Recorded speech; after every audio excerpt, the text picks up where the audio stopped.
하두셋. 안녕하십니까. 사마에럴입니다. 정재환 교수님저 제7판 신헌법인문 제4부 국가권력규범 시작하겠습니다. 사마에럴TV 질차 구독, 추천을 부탁드리고 유튜브 구독을 권합니다.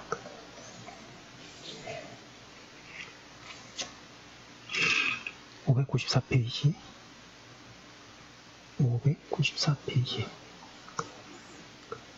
국가는 국민의 기본권을 실현함에 있어서 필요한 활동을 수행하기 위하여 그리고 국가의 안전과 사회질서를 유지하기 위하여 권력을 행사하게 된다.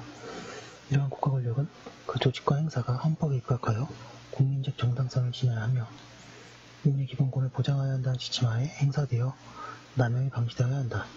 이를 위하여 국가 권력을 나누어 여러 국가기관에 부여하고 국가 권력을 통제하는 헌법 규범이 국가 권력 규범이다. 이하에서 먼저 국가 권력을 조직, 행사에 관한 기본적인 원리를 살펴보고 다음으로 입법권, 집행권, 사법권 등 각 권력별로 그 조직 행사에 관한 헌법 규범을 살펴보고자 한다. 참고로 다른 책에는 통치구조라고 하죠. 하지만 통치기구라는 용어의 문제점. 제3공화국 헌법 제3장의 제목이 통치기구였다. 통치라는 용어는 군리화에 다스린다는 의미를 가진 전 근대적인 용어이다. 따라서 국민이 주권자이고 국가 권력을 통제하는 현대에 와서는 적절하지 못한 용어이므로 가능한 한 국가 권력 조직 행사로 바꿔 부르려고 한다고 하고 있습니다. 595페이지 제1장 기본 원리. 국가 권력 조직 행사의 기본 원리로서는 국민주권주의,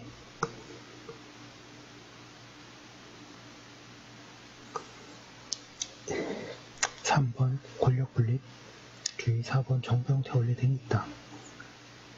국민주권주의에 대하여 앞에서 다루었기에 여기서는 국민대표주의부터 살펴보기로 한다.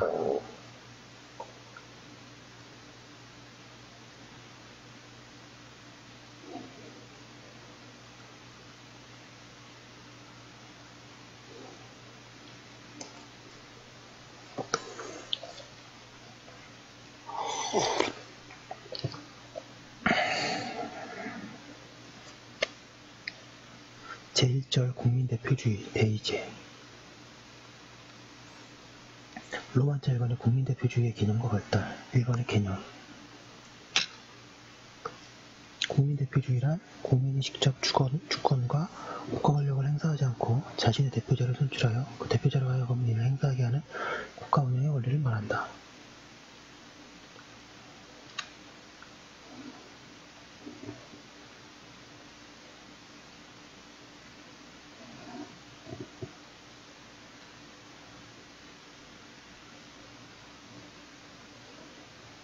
대표자에 의하여 국정의 운영이 이루어지므로 간접민주정치의 원리라고 부르기도 한다. 용어의 문제. 국민대표주의를 흔히 대의제라고 부른다. 이는 역사적으로 먼저 의회가 국민의 대표기관으로서 자리잡고 중심되어 왔으므로 널리 사용되어 온 것이기도 하다.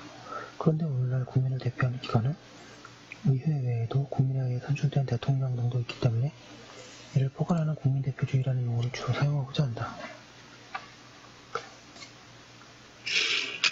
596페이지 2번의 분리론과 권력의 비인격화. 국민대표주의는 종래 이를 분리론으로 설명하였다. 분리론이란 주권 보유자와 주권 행사자가 구분되어 존재한다는 이론이다. 즉, 국민은 주권자로서 존재하지만 주권을 직접 행사하지는 않고 주권자와 구별되는 주권 행사자가 주권을 행사한다는 것이다. 물론 주권 행사자는 주권자인 국민이 선출한다. 고대나 중세 때 절대 군주가 권력 전체를 장악하고 또 직접 행사하여 권력은 곧 군주를 의미하는 권력의 인격화가 있었으나 국민대표주의에 따라 주권 보유자의 주권 행사자가 분리되어 권력의 비인격화, 권력의 제도화가 가져왔다. 유의할 것은 국민대표주의에서 분리론이 국민과 대표자 간의 무관계함을 의미하지 않는다는 점이다.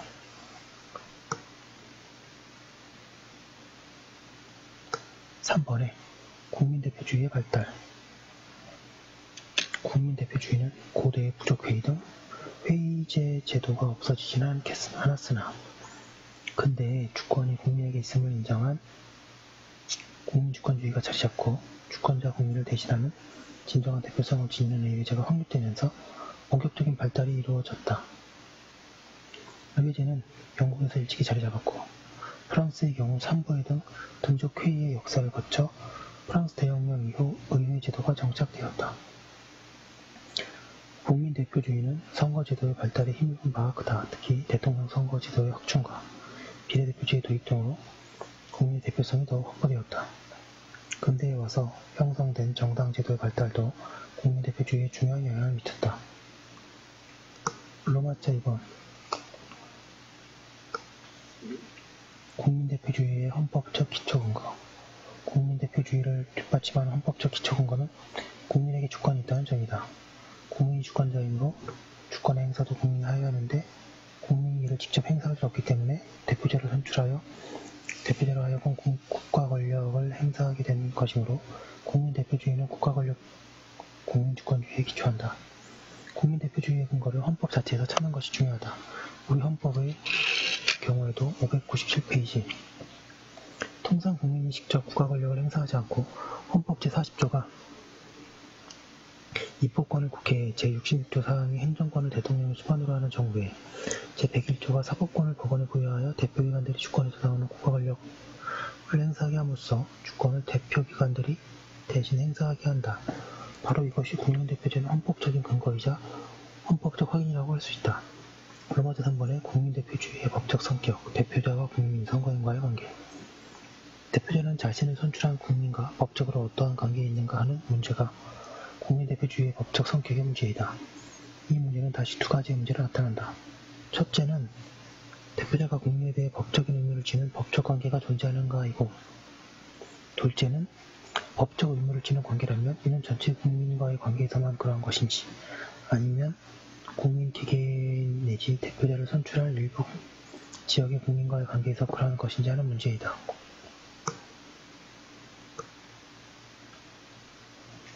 1번에 국민과의 법적 구속관계 유무. 양가르는 학설. 학설이 이렇게 나오면 일단 학설 이름에 표시부터 먼저 해놓겠습니다. 1번에 법적 무관계설, 2번이 법적 관계설. 1번의 법적 무관계설은 대표자와 국민 간의 법적 관계가 없다고 보는 학설로서 정치적 대표설, 정당 대표설 등이 있다. 정치적 대표설은 대표자는 정치적 또는 이념적으로만 국민을 대표할 뿐이고 국민에 대해 법적 의무를 지지 않으며 대표자가 국민의 이익을 위하여 성실한 직무를 수행하여야 한다는 의무는 도덕적, 도의적 의무에 불과하다고 본다. 정당 대표설은 오늘날 정당의 역할이 중요하고 국민의 의사가 정당에 의하여 형성되기 때문에 정당이 국민을 대표한다고 보는 이론이다. 사회적 이익의 대표관계라고 보는 사회적 대표설도 있다. 요컨대 법적 무관계설은 국민이 대표자를 법적으로 구속하는 힘을 가지는 관계가 아니며 대표자가 국민 의사에 반하는 행위를 하더라도 법적 제재를 가할 수 없다고 본다. 반가 2번의 법적 관계설, 대표자와 국민 간의 법적 관계가 있다고 보는 학설로 598페이지에 법정 대리설, 헌법적 대표설, 법적 위임관계설 등이 있다. 법정 대리설은 레니네크에 의해 주장된 학설로서 1차적 기관인 국민이 2차적 기관인 의회를 선거로 구성하고 이 의회가 국민의 의사결정을 대리하는 법적 관계가 있다고 본다. 헌법적 대표설은 법적 관계를 헌법 그 자체에서 찾으려는 거래로 모든 권력은 국민으로부터 나온다고 규정한 헌법 제1조 2항에 의하여 권력을 행사하는 대표자와 국민과의 관계가 헌법적 관계가 될 수 없다는 입장이다. 법적 위임관계설은 대표자와 국민 간에는 법적인 위임관계에 책임이 있다고 보는 학설이다. 이때의 위임은 민법상의 위임과는 다르다. 양가로 2번의 검토. 법적 무관계설은 우리 헌법이 탄핵제도, 국가배상제도, 재판제도 등 대표자에 대한 법적 책임을 추구할 수 있는 제도들을 규정하고 있으니 강가한 점에서부터 타당성이 없는 이론이다. 따라서 법적 관계설이 타당하다. 국민대표제의 헌법적 기초근거가 국민주권주의에 있고 헌법은 국민주권주의를 확인하고 있으며 국민으로부터 나오는 권력을 대표자들이 행사하도록 헌법의 각 대표기관들이 부여하고 있으므로 대표자와 국민 간의 관계는 헌법적 대표관계가 된다. 헌법적 대표설.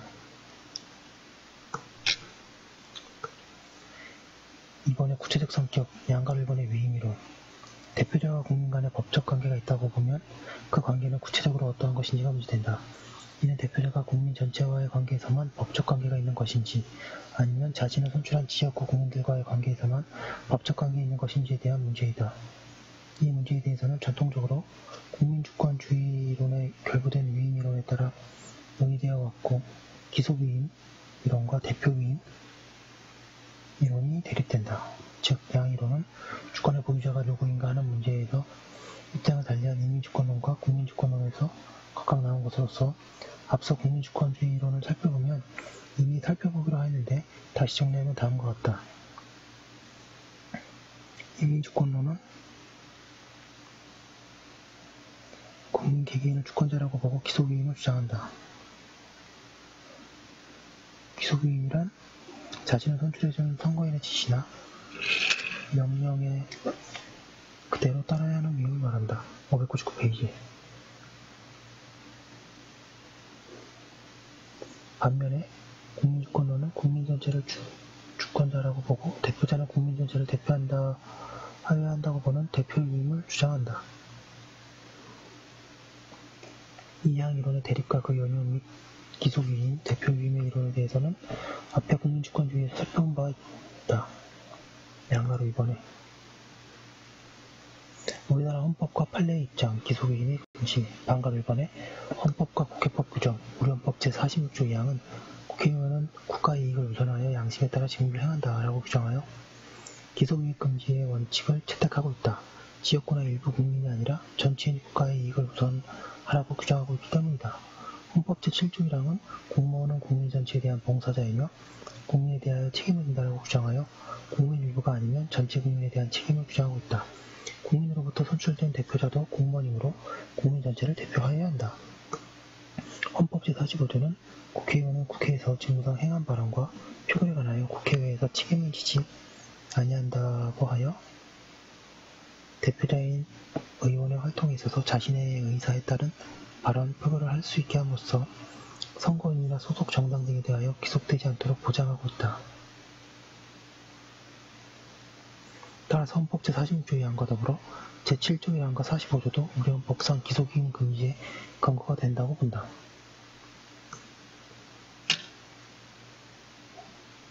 한편 국회법에도 기속위임을 금지하는 취지의 명시적인 규정을 두고 있다.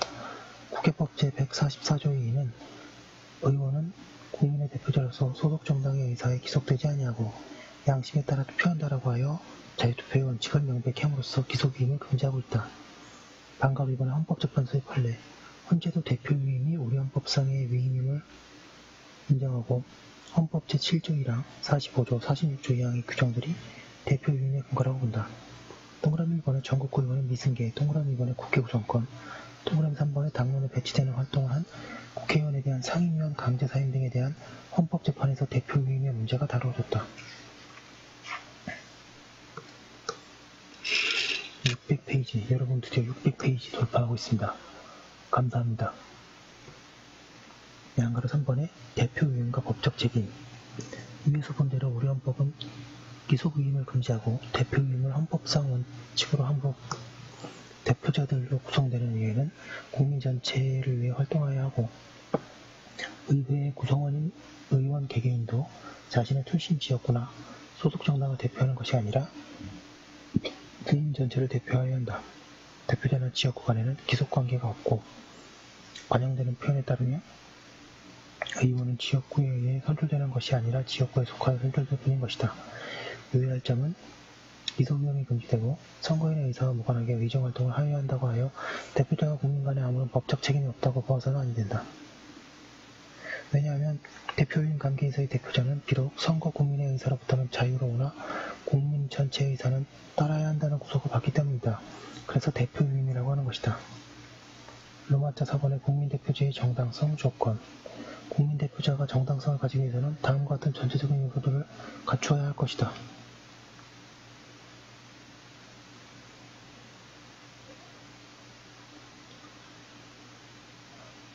동그라미 1번의 민주적 정당성의 확보를 위한 민주적 선거제도 등. 국민대표제는 국민의 정당성을 가지는 대표자의 선출을 전제로 한다. 이를 위해 선거제도가 대표성을 충분히 가지는 공직자를 선출하는 방식으로 자리 잡아야 한다. 선거제도가 국민의 의사에 왜곡 없이 제대로 전달되도록 뒷받침하여야 국민대표주의의 구현을 가져올 수 있게 한다. 동그라미 기억. 헌재는 비례대표 국회의원이 선거범죄로 인하여 당선인 무효로 된 때에는 후보자 명부상의 차순위 후보자가 그 의석을 승계하지 못하도록 제한하고 있었던 공직선거법 제200조 2항 단서 일부 규정은 선거권자의 의사를 무시하고 왜곡하는 결과를 초래할 수 있다는 점에서 대의제 민주주의 원리에 위배된다고 보았다. 동그라미 니은. 또한 헌재는 임기 만료 이전 180일 이내에 비례대표 국회의원의 권한이 생긴 때에는 승계를 인정하지 않도록 한 공직선거법 제200조 2항의 단서 규정이 대의제 민주주의 원리에 위배된다고 봐 헌법을 결정을 한 바 있다. 601페이지. 동그라미 2번에 정치적 참여 기회의 충분한 보장. 국민들이 선거를 통한 대표자의 선출에 적극적으로 참여함은 물론 직접 정치에 참여할 기회도 충분히 보장되어야 한다. 이를 위하여 정치적 기본권의 보장이 중요하다. 동그라미 3번에 정치적 표현의 자유의 보장. 국민대표제는 국민의 진정한 의사가 제대로 반영되어야 할 것을 전제로 한다. 따라서 국민의 여론이 자유로 표출될 수 있도록 정치적 표현의 자유가 최대한 보장되어야 한다. 동그라미 4번에 정당의 민주화와 정당 정치의 성숙성. 정당의 민의를 충분히 반영하기 위해서는 정당의 민주화가 요구된다. 또한 당리당략이 아닌 국민 전체의 이익을 제대로 반영하는 대표 정치를 구현하기 위하여 정당 정치가 성숙하여야 한다. 동그라미 5번에 정권교체의 가능성이 열려 있어야 한다. 로마자 5번에 국민대표주의의 현대적 문제점과 그 치유 방안. 1번의 문제점. 오늘날 국민대표제의 현실적 문제점으로는 동그라미 2번의 선거제도의 불충분성으로 인한 대표성, 정당성의 문제. 동그라미 2번에 대표자가 국민의 의사에 부합되는 활동이 아니라 정당의 이해관계에 따라 당론에 기속되어 활동하는 당리당략적 정당국가의 문제. 동그라미 3번에 전문성을 요하는 사안이 확대됨에도 불구하고 대표자의 자질 내지 전문성이 부족한 문제. 동그라미 4번에 정치적 무관심 등이 거론되고 있다. 2번에 치유, 보완 방안.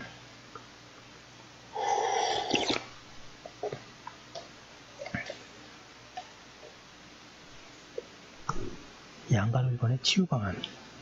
위의 문제점들에 대한 치유책으로 대표성을 충분히 반영할 수 있는 선거제도, 정치제도의 확충, 정당의 민주화와 정책 정당화, 의원이 자신의 소신에 따라 활동하도록 교차투표가 인정되어야 할 것이며 대표자들의 전문성, 자질 향상을 도모해야 한다.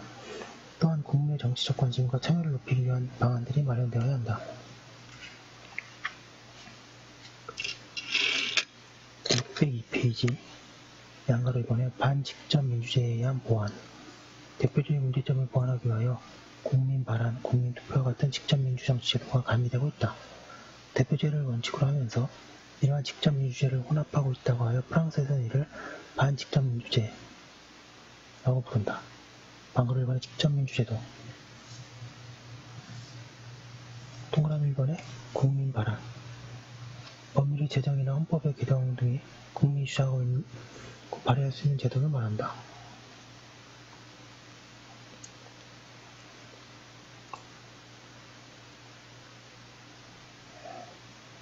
스위스 헌법 제193조 내지 194조와 이탈리아 헌법 71조가 규정하고 있다.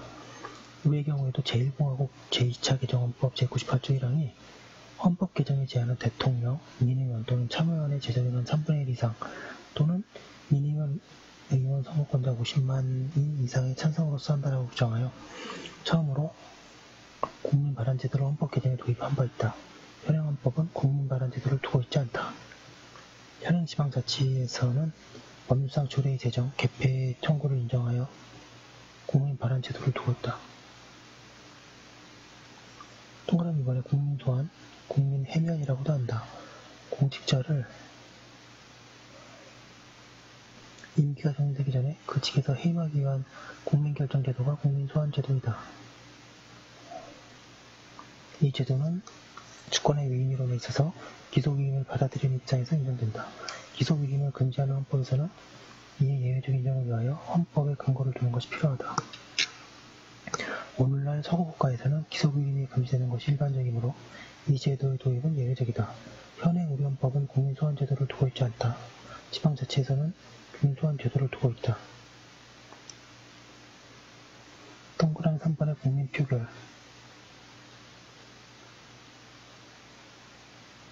어떠한 정책, 중요한 정책이나 법률안, 헌법 개정안에 대해 그 채택 여부를 결정하는 국민투표제도를 말한다.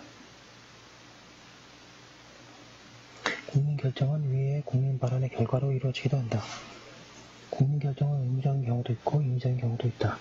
우리 헌법은 헌법 개정에 있어서 국민투표는 필수적인 것이고 국가 안위에 관한 중요 정책에 대한 국민투표는 임의적인 것으로 규정하고 있다. 지방자치 차원에서 국민투표 제도가 있다. 603페이지 반가로 2번 직접민주주의의 한정성과 한계 간접민주주의의 보완을 위하여 직접민주주의 이 도입이 요구되기도 하지만 어디까지는 한정적일 수밖에 없다. 직접민주주의는 인민주권론에 따를 때 원칙적인 것이 되고 직접민주주의의 도입은 헌법의 그 근거가 특별히 없어도 된다. 그러나 현대의 대부분의 국가들과 우리나라는 간접민주제가 원칙이므로 직접민주제적 제도는 제한적이고 보충적이며 그 사유가 한정적이다. 직접민주주의의 한계도 지적되고 있다. 국민투표의 경우에 이것이냐 저것이냐 식의 일도 양단적인 국민투표로 다양한 국민의 의사가 제대로 반영되지 않을 수 있다. 직접민주주의에서 의사결정은 대체로 국민의 다수결에 의하므로 소수의 국민의 이익을 고려하지 않을 수도 있다. 또한 포퓰리즘의 폐해도 문제될 수 있다고 하고 있습니다. 포퓰리즘의 폐해는 이제 문재인 정부 들어가서 많이 문제가 될 거고요. 벌써 문제되고 있는 부분이 되게 많습니다. 여기까지 하는 걸로 듣고 또 이어서 하도록 하겠습니다.